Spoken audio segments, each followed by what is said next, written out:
इस वक्त आप देख रहे हैं हमारी खास पेशकश। ये किस्सा लालू का है कि तीसरी किस्त, और मेरा नाम है विवेक चंद्र। स्टूडेंट लाइफ में लालू प्रसाद यादव को लड़कियां क्यों पसंद करती थीं? लड़कियों के बीच आखिर वो क्यों लोकप्रिय थे? जब पटना वुमेन्स कॉलेज में आकर लालू ने छात्राओं के बीच भाषण दिया तो उसके बाद क्या हुआ? इन सबके साथ कॉलेज के क्लासेस में लालू प्रसाद यादव इनरेगुलर क्यों रहा करते थे? और पहली बार सार्वजनिक रूप से लालू प्रसाद यादव ने कहां दिया था अपना पहला संबोधन? यह सब रोचक किस्सा बताएंगे हम आज के इस अंक में। अपनी आत्मकथा गोपालगंज से रायसीना में लालू प्रसाद यादव कहते हैं, 1966 को मैं पटना विश्वविद्यालय के बीएन कॉलेज में मेरा दाखिला किया गया।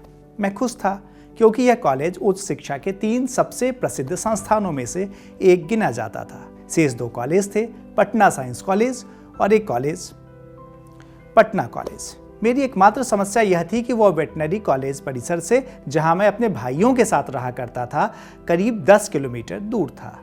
सार्वजनिक परिवहन का इस्तेमाल न कर पाने के कारण, जो उस दौर में बेहद अनियमित थे, मैं वहां तक पैदल ही आता जाता था। भौतिक संसाधनों के अभाव में चुनौतियों का सामना करना मेरे लिए कोई नया नहीं था, बल्कि इसके बावजूद रास्ते में मिलने वाले साथियों की वजह से मैं खुश रहता था। वे सब दानापुर, खगौल, गर्दनीबाग और फुलवारी शरीफ जैसे दूर दराज के इलाकों के गरीब छात्र थे, जहां मैं कॉलेज जाने के लिए मामूली साइकिल तक नहीं ले सकता था। वहीं उस दौर में ऐसे छात्र भी थे जो मोटरसाइकिल से कॉलेज जाते थे। वे समृद्ध और ज़्यादातर ऊंची जातियों के परिवार वालों से थे। लालू बताते हैं कि उनमें से कुछ वैसे भी छात्र थे जिन्होंने बाद में अन्य पिछड़ी जातियों और अनुसूचित जाति के तौर पे जाना गया। मुझे हर तरह से किफ़ायत बरतनी थी। प्रवेश शुल्क और ट्यूशन फीस तो तुलनात्मक रूप से काफ़ी कम थे, लेकिन किताबें और स्टेशनरीज महंगी थी। इसके अलावा कॉलेज में लंबे समय तक रुकने के लिए नाश्ता पानी की भी ज़रूरत होती थी। मेरे भाइयों के लिए पूरे परिवार के 2 जून के भोजन का इंतजाम करना ही कठिन था। वे मुझे जेब खर्च कैसे देते?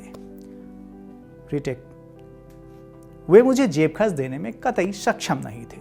फैशनेबल कपड़ों की बात तो छोड़ ही दीजिए, ठीक ठाक कपड़े का इंतजाम करने में भी मुझे संघर्ष ही करना पड़ता।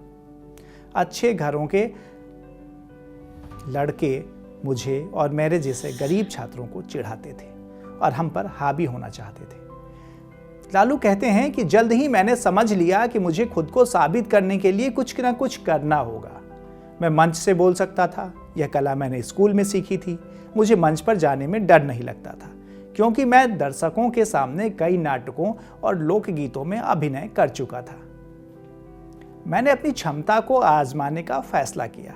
एक दिन मैं कॉलेज की दीवार पर खड़ा हो गया और गरीब छात्रों को आने जाने में होने वाली समस्याओं पर लगातार बोलता रहा। चूंकि मैं खुद इसका शिकार था, इसलिए मैं क्षुब्ध था। इसलिए मेरी आवाज़ में दहाड़ थी। और हम गरीब हैं, लेकिन हम पढ़ना चाहते हैं, इसलिए विश्वविद्यालय प्रशासन और सरकार को हमारी मदद करनी चाहिए। विश्वविद्यालय को उन गरीब छात्रों के लिए बस की व्यवस्था अनिवार्य रूप से करनी चाहिए जो बहुत दूर से आते हैं, ताकि कॉलेज में उनकी उपस्थिति सुनिश्चित हो सके। लंबी दूरी पैदल तय करने के बाद हम लोग थक जाते हैं। हम भूख और प्यास को मारते हैं। अपनी बुनियादी ज़रूरतें हासिल करने के लिए हमें आंदोलन करना होगा, ताकि हम लोग अपनी पढ़ाई जारी रख सकें। लड़कियों का लालू प्रसाद यादव की तरफ झुकाव का किस्सा भी कम दिलचस्प नहीं है।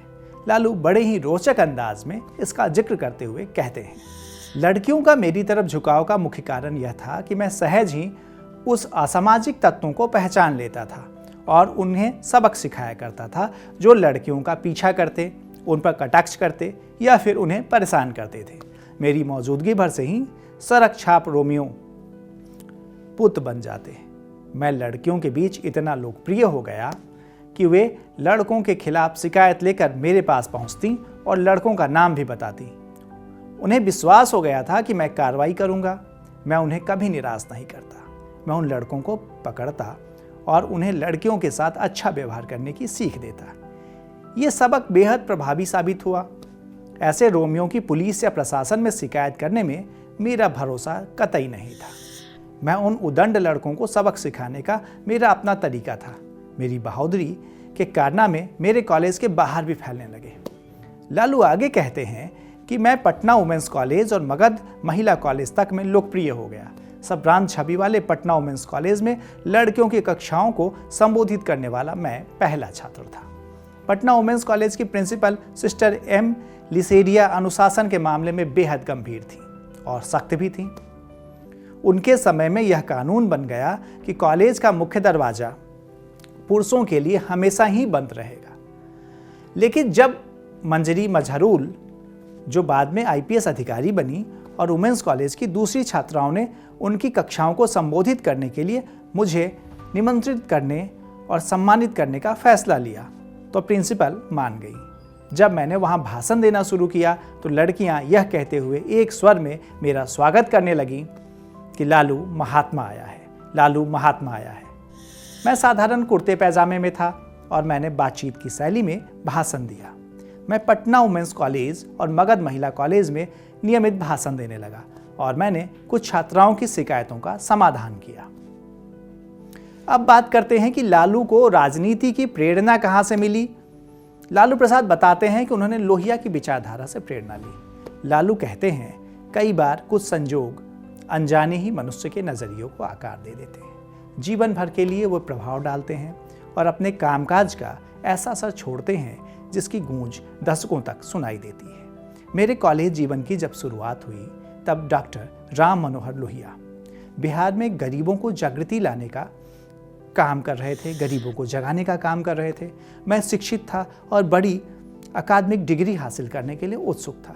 मैंने अखबारों में लोहिया के बारे में पढ़ा और उसके आधार पर विभिन्न सामाजिक राजनीतिक घटनाओं को समझने की कोशिश करने लगा। इन मुद्दों पर मैंने अपने साथियों और दोस्तों से चर्चा की जो मेरे बहुत प्रिय बन चुके थे। उस समय बिहार सामंती वर्चस्व का केंद्र बिंदु था। ऊंची जाति के जो बमुश्किल राज्यों की 13% आबादी ही थे, निहित स्वार्थ ने जमीन, शिक्षा, राजनीतिक पद और नौकरशाही के ढांचे सब कुछ पर अपना एकाधिकार कायम कर रखा था। नीची जातियों के प्रति जिनकी आबादी राज्य में 60% थी, उनमें तीव्र घृणा थी और उनकी गरीबी दूर करने में उनकी कोई रुचि न थी। 60 के दशक में मध्य बिहार में 4 मुख्यमंत्री हुए: श्री कृष्ण सिंह, दीपनारायण सिंह, विनोदानंद झा, कृष्ण बल्लभ सहाय। ये सभी ऊंची जातियों के थे और भारतीय राष्ट्रीय कांग्रेस के सदस्य थे। सत्तारूढ़ दल ने सामाजिक राजनीतिक व्यवस्था में नीची जातियों को कोई जगह नहीं दी थी और अगर दी भी थी तो वो बहुत छोटी थी। गरीबों ने हाशिए पर पड़े रहने को अपनी नियति मान लिया था और वे अपने सामंत प्रभुओं के हुक्मों के अनुसार चलते थे। आज के इस किस्से में इतना ही। फिर मिलेंगे लालू प्रसाद के जीवन के रोचक किस्सों के। आपको यह किस्सा कैसा लगा कमेंट कर बताइएगा ज़रूर, और अगर आपने हमारे पेज को फॉलो नहीं किया है तो जल्दी फॉलो करें। मिलते हैं फिर इसी जगह, इसी मंच पर किसी अगली कहानी के साथ। तब तक के लिए मुझे दीजिए इजाज़त।